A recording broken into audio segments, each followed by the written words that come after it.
America is not Canada, says new PM. Mary Carney attended.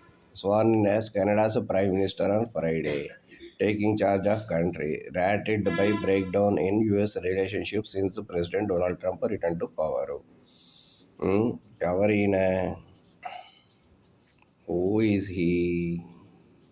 The ruling Liberal Party overwhelmingly backed to replace Justin Trudeau. Justin Trudeau waste fellow. ఆయన అసలు దేనికి పనికిరని అది అది విషయం. అందుకని చెప్పేసి అతన్ని తీసేశారు. 2 central banks leading through historic క్రైసిస్లో ఉంటే ఈయన బయటపడేశాడంట. కానీ he never won an elected public office అంట. ఎప్పుడూ విన్ అవ్వని ఆయన్ని తీసుకొచ్చి కెనడాకి డైరెక్ట్గా ప్రైమ్ మినిస్టర్ని చేసుకున్నారు ఏమిటండి ఆయన. కెనడా ఎక్కడుంది? ఇక్కడ ఉంది. అసలు వాళ్ళ ఇష్టం.